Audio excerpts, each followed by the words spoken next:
Good. I have a question about Ty Harris and just what makes her such a good fit and how you've kind of helped and seen her go through this recovery process. Yeah, I think first and foremost, I mean, she's a player who can play multiple positions. So she's got versatility. She can be a primary ball handler. She can play off the ball. She can knock down a shot. She's been in our system, so she understands, how we want to play and what our expectations are. And she had a tough year last year with her injury. So just, working through this process, I think the most important thing that we want her to understand is just to be patient with the process, that it is going to take some time. She worked incredibly hard in the off season to position herself to be ready. And I've been pleased with her progress. I think, every player wants to be 100% all the time, but understanding that it is going to take some time, I think is important. And I think she's on the right track. You, a former player, been around these players this year and throughout your whole career, you know how difficult it is trying to get through injuries. What's your level of excitement for Caitlin, knowing that she's back and all starts this weekend for her? Yeah, I mean, I'm excited for her. She's put in a lot of work to prepare herself. I mean, not just the work that you do in the gym, right? It's in the weight room. It's conditioning. It's movement patterns. It's nutrition. It's sleep. It's all of those things. And as young players, you're able to get by with only doing some of those things. And I think as you start to get older and you start to go through the ebbs and flows of what a career is like, and injury, and all the other things, that you really understand the value of all of it collectively. And I think she made it all a priority in the off season. But most importantly for Caitlin, for somebody who loves to just play, just to find joy in playing again. I mean, it's hard when you're injured, and you're in and out, and you don't really know what to expect, or you don't really trust sometimes your body and things that are happening. And so I'm proud of her and the work that she's put in and the commitment that she continues to make, and I'm happy for her that she can find joy in playing again and just go out and do what she does best. From a coaching standpoint, how have you grown when it comes to wrestling recovery? I mean, you went from 36 games to 40 to 44, and players are moving, doing a lot of things a lot differently than, I guess, 10, 20 years ago.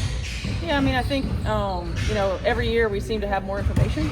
The scientific aspect of catching up with everything, understanding how to change practices, when you can go hard, when you can go longer, when you have to shorten it, listening to the training staff, listening to the players, and using our experience. I mean, if it's been a tough travel day for whatever reason, and we're scheduled to practice, sometimes we got to make adjustments. So I think flexibility and understanding that we're all learning what it means to continue to play more games in the same time frame.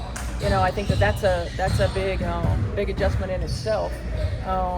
And then just like everything else, it's the consistency of helping our players understand what it takes in those months that we're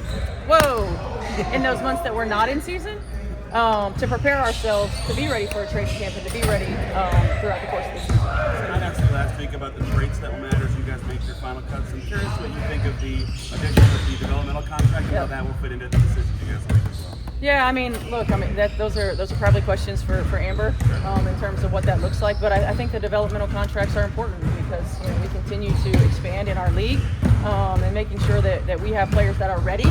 Number one, but number two, I mean, the opportunity, through the development contracts that if we have situations like we had last year, that we can call players up and we can have them ready to go, and they've been in the system, and we're not starting from square one, and we're not reteaching, or we're not scaling back at certain times of the year, and players have an opportunity to grow and to get better, in live play, and I think that's important too. It's one thing when you're doing it on your own and it's all skill development, but there's another aspect of basketball IQ and how the game is played, and understanding how to read as opposed to just run plays, understanding the strength and conditioning, understanding the nutrition, understanding all the nuanced aspects of what it means to be a professional athlete. With Mo's ankle injury, did she get an MRI or any scans, or do you anticipate her practicing today? I don't think there were any scans that happened today, but I'm not going to throw her out there today. I mean, I think give her another day to really see how she is.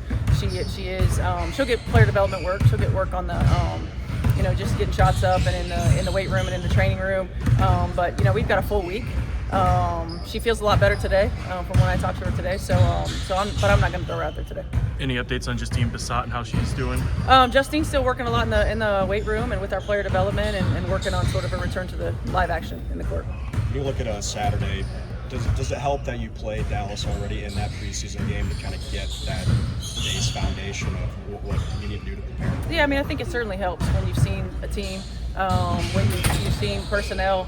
They've got some players that a lot of our players are familiar with, and they've got some new ones as well. So I think it helps that you see them in live action. Certainly, they have players who weren't available, who are going to be available on Saturday.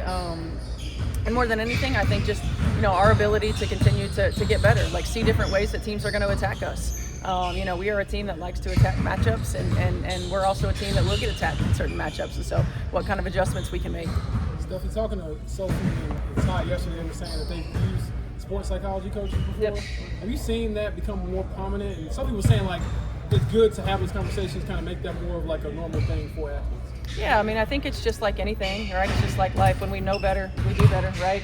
And having resources that are available, having opportunities to step outside, maybe our comfort zone, or step outside of what we consider societal norms, and hopefully make it a societal norm. I think that sport is always on the forefront of change, and understanding the impact of sports psychology, regular psychologists, therapists, all of that. It's important. Like, look, what these women do every day is hard.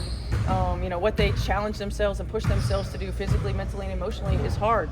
The world that we live in right now is tough, right? Like all of these things, and so making sure that they understand that the holistic person, the holistic player, and what you do to put yourself in a position to be successful encompasses it all. It's not the old school, like, look, you leave everything outside the lines. Like, that's not realistic.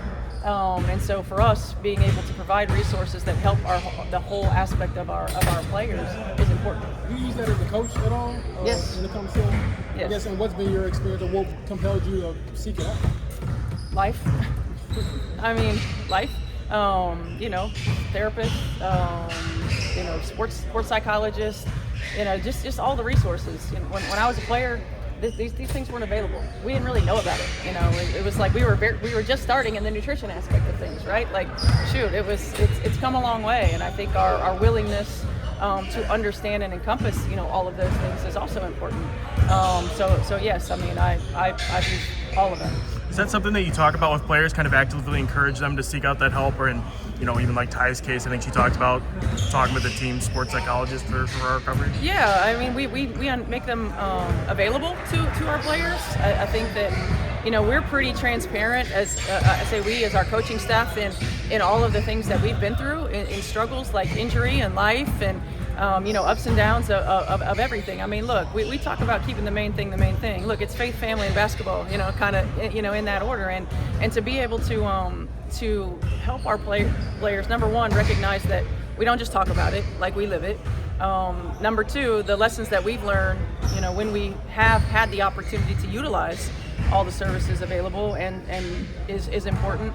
And then to empower them to find their own journey. I mean, not everybody does, which is fine, and those that would like to, we want to make sure that we put them in position to have those resources available.